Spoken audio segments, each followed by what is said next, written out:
Hi అండి. Welcome back to కమ్మని రుచులు. నేను మీ శిరీష.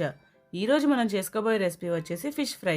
ఇది నేను చెప్పినట్టు చేశారంటే మీకు ఫిష్ అనేది నీచు వాసన లేకుండా క్రిస్పీగా చాలా అద్భుతంగా ఉంటుందంటే నమ్మండి. ఇది ఇప్పుడు మనం ఎలా చేసుకోవాలో చూసేద్దాం. ఇప్పుడు మనం ఒక ప్లేట్ తీసుకొని అందులో 1 టేబుల్ స్పూన్ ఆయిల్, కొద్దిగా ఉప్పు, అర టీ స్పూన్ పసుపు, 2 టేబుల్ స్పూన్ల కారం, 2 టేబుల్ స్పూన్ ధనియాల పొడి, 1 టేబుల్ స్పూన్ ఫిష్ మసాలా, అలాగే 1 టేబుల్ స్పూన్ అల్లం వెల్లుల్లి పేస్ట్ వేసుకొని ఈ మసాలాలన్నీ ఉండలు లేకుండా కలుపుకోవాలి. అలాగే ఒక అరచెక్క నిమ్మకాయ రసాన్ని కూడా వేసుకొని మరొకసారి కలుపుకొని ఈ మిశ్రమాన్ని అంతా కూడా ఒక ప్లేట్లోకి ఒక పక్కకు లాగి పెట్టుకోండి. ఇలా పక్కన పెట్టుకున్న మసాలాలోకి చేప ముక్కలను ఒక్కొక్కటిగా తీసుకొని ఈ మసాలాలన్నీ ముక్కలకి బాగా పట్టేలా కలుపుకొని ఒక 30 నిమిషాలు మ్యారినేట్ చేసుకొని పక్కన పెట్టుకోవాలి.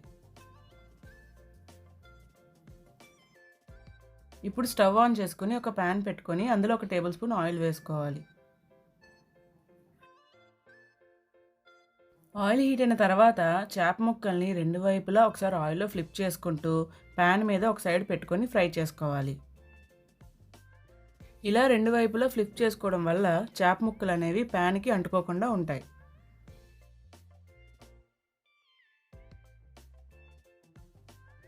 ఇలా అన్ని ప్యాన్ మీద పెట్టుకున్న తర్వాత ఫ్లేమ్ అనేది మీడియంలో ఉంచుకొని ఆయిల్ అనేది నేను మీకు చూపిస్తున్న విధంగా వేసుకోవాలి.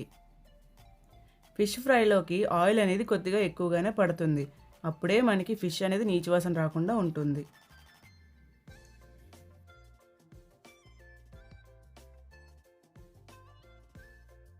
ఇప్పుడు మనం ఫిష్ పీసెస్ని ప్రతి 5 నిమిషాలకి తిప్పుకుంటూ ఫ్రై చేసుకోవాలి.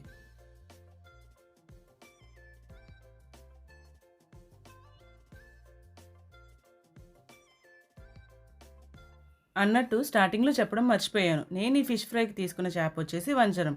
ఇది క్లీన్ చేసుకున్నాక నాకు 750 గ్రామ్స్ వచ్చింది. అలాగే మరొక మాట, నా వీడియోస్ నచ్చితే సబ్స్క్రైబ్ చేసుకోండి. మరెన్నో రెసిపీస్ మీతో షేర్ చేసుకోవడానికి నాకు ఎంకరేజ్మెంట్గా ఉంటుంది. ఇంకా ప్రాసెస్లోకి వెళ్ళిపోదాం. ఇలా మనకి గోల్డెన్ బ్రౌన్ కలర్ వచ్చే వరకు ఫ్రై చేసుకొని ఆ తర్వాత కొద్దిగా కరివేపాకు వేసుకొని 2 నిమిషాలు మగ్గించుకొని స్టవ్ ఆఫ్ చేసుకోవడమే. అంతేనండి, ఎంతో టేస్టీగా చాలా క్రిస్పీగా ఉండే ఫిష్ ఫ్రై రెడీ. ఇది మీరు ట్రై చేసిన తర్వాత ఎలా వచ్చిందో నాకు కామెంట్ బాక్స్లో కామెంట్ చేయడం మర్చిపోకండి. అమ్మ వంట నచ్చితే లైక్ చేయండి, షేర్ చేయండి, చేయండి, దాంతో చేయండి.